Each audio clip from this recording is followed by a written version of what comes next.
Standard 12 science के अंदर math subject में हमारा चैप्टर नंबर 7 चल रहा था बराबर इंटीग्रल्स એટલે કે ગુજરાતીમાં એને કહેતા હતા આપણે સમકલન ગઈકાલે આપણે બેઝિક બધું કમ્પ્લીટ કરી દીધેલું હતું કે એના ફોર્મ્યુલાસ છે એના જે रूल्स છે એ બધે આપણે ગઈકાલે જોઈલા अभी जो आज से हमें देखना है वो है हमारी मेथड नंबर 1 ये 1 मार्क का एमसीक्यू है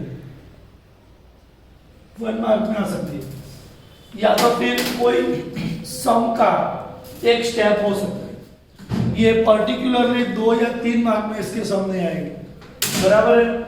तो मेथड का नाम है एडिशन सब्ट्रैक्शन गुजराती में थोड़ा सा सरवाळा बादबाकी मिली ये मेथड आपने डिफरेंशिएशन मतलब विकलन में आपने सीख लिए बराबर अभी इसके अंदर करना कुछ नहीं है सिर्फ उसके अंदर हम डिफरेंशिएशन करते थे इसके अंदर हमने इंटीग्रेशन करना उसके अंदर हम particularly D by D x लिखते थे इसके अंदर हम पर्टिकुलरली इंटीग्रेशन लिखना है बराबर पहला में आपने બધા particular D by D x લખતા હતા આપણે સિમ્પલ તમારે इंटीग्रेशन લખવાનું છે तो इसकी हिंट देखिए पहले इंग्लिश मीडियम वाले समझ लीजिए if more than one functions are given with plus or minus sign then this method is used जब एक से ज्यादा कोई फंक्शन दिया हो और उसके साथ कौन सी साइन हो या तो प्लस हो या तो माइनस हो या तो दोनों हो बराबर तब हमें ये मेथड यूज करनी है गुजराती वाला समझो कि જ્યારે એક કરતા વધારે વિધેય આપણને પ્લસ ઓર માइनस દિશાની સાથે આપેલા હોય ત્યારે આપણે આ રીત કરવાની છે अभी उसकी मेथड में क्या करना है टेक इंडिविजुअल इंटीग्रेशन हमें हर एक का पर्टिकुलरली इंटीग्रेशन लेना है दरेक में આપણે अलग अलग संकलन करवाना ओके चलो हम स्टार्ट करते हैं एकदम ध्यान से देखना है सम पहले मैं एक सम लेता हूं देखो ये इतनी बड़ी डेटा आपको नहीं आएगा ये तो मैं आपको सिर्फ समझ में इसलिए लेता हूं तो कैसे करेंगे हर एक को मैं पर्टिकुलर इंटीग्रेशन देता हूं इंटीग्रेशन हाँ इंटीग्रेशन हमें लिखना हो तो i इज इक्वल टू लिखते हैं क्या लिखते हैं i मींस इंटीग्रल क्या लिखते हैं integral okay 4x cube into dx plus 2x square into dx minus 5x into dx plus 7 into dx plus e raised to x into dx minus 5 raised to x into dx okay clear बराबर plus 7 ये ना into dx plus e raised to x into dx minus 5 raised to x into dx अभी मैं क्या करूंगा जो constant term है उसको मैं कहां ले आऊंगा बाहर बराबर तो 4 कहां आएगा बाहर integration x cube into dx plus 2 बाहर रहेगा x square into dx minus 5 बाहर रहेगा x into dx प्लस 7 बाहर रहेगा ओनली dx प्लस इंटीग्रेशन में e raised to x into dx minus integration में 5 raised to x into dx इसमें 5 मान बाहर कर निकालना ये पूरा फंक्शन है चलो 4 वैसे का वैसा x क्यूब मतलब हमारा कौन सा फार्मूला यूज होगा x रेज़ टू n वाला तो क्या होगा x raise to n + 1 upon बराबर और प्लस c आता है लेकिन हम यहाँ पे प्लस c नहीं लिखेंगे लास्ट में एक ही लिख देंगे हर एक के साथ अलग अलग नहीं लिखेंगे तो यहाँ पे क्या होगा x रेज़ टू 4/4 होगा प्लस 2 वैसे का वैसा इसका क्या होगा x रेज़ टू 3/3 5 वैसे का वैसे इसका क्या होगा x रेज़ टू 2/2 7 वैसे का वैसा dx का क्या होगा x e raise to x का क्या होगा बराबर और इसका क्या होगा 5 raise to x upon log e to the base 5 plus c okay हुआ यहां से 4 कैंसिल हो गया therefore i is equal to answer क्या रहेगा x raise to plus 2/3 x cube plus 5/2 x square plus 7x plus e raised to x minus 5 raised to x upon log e to the base 5 plus c ये हमारा answer होगा clear समझ में आएगा करना कुछ नहीं है लेकिन जब मैं इंटीग्रेशन निकालूं तब ये dx निकल जाएगा ये इंटीग्रेशन भी निकल जाएगा बराबर साथ में इंटीग्रेशन और dx नहीं लिखना है ओके देन सेकंड जो अभी जो i इज इक्वल टू अभी जब हमारा डिफरेंशिएशन होता है, विकलन होता है, आपने શું કરતા था, डिवाइड रूल वापरता था। बट इसमें कोई डिवाइड रूल है,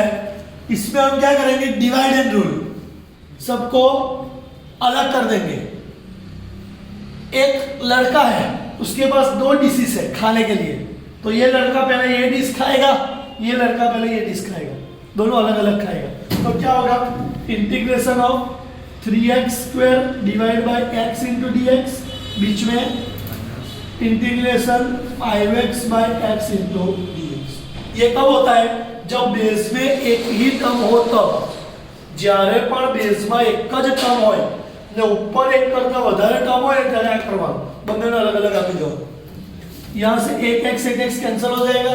यहाँ से भी एक x कैंसिल हो जाएगा, तो क्या बचेगा 3x into dx minus 5 into, okay, यहाँ पे 3 बाहर निकलेगा, integration of x into dx minus 5 बाहर निकलेगा, इंटीग्रेशन ऑफ dx, ओके। तो यहाँ पे 3 वैसे का वैसा क्या होगा, x² बाई 2, 5 क्या होगा x plus, so therefore I is equal to 3 by 2x² minus 5x plus c, that's your answer, okay. Then third वाला सेम है, 1/x का क्या करोगे आप, log x,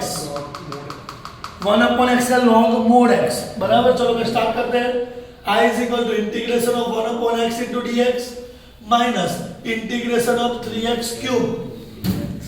बराबर into dx minus integration of 2 raised to x into dx plus integration of e raised to x into dx, okay। then क्या होगा 1/x, वैसे integration of 1/x into dx वैसे का वैसा 3 बाहर निकालता हूँ, x cube into dx integration of 2 raised to x into dx plus integration of e raised to x into 1/x का क्या होगा, log in mod x 3, यहाँ पे क्या होगा x raised to 4/4, यहाँ पे क्या होगा 2 raised to x upon log e to the base plus e raised to x plus c, हो गया। therefore I is equal to क्या होगा, log mod x minus 3/4 x raised to 4 2 raised to x log e to the base 2 plus e raised to x plus c, ये हमारा answer हो गया। Compulsory answer में आई लिखना ही होगा, बराबर है। लास्ट में आई इज इक्वल टू क्या होगा, x दोनों को दे दूंगा, तो क्या होगा x divide by x into D x plus 1/x into D x, हो गया बराबर। यहाँ से क्या होगा x कैंसल, तो क्या बचेगा only dx plus 1/x into D x, हो गया। dx का इंटीग्रेशन क्या होगा, 1/x का क्या होगा log mod x plus, so I is equal to क्या होगा x plus log mod x plus c, ये हमारा आंसर होगा।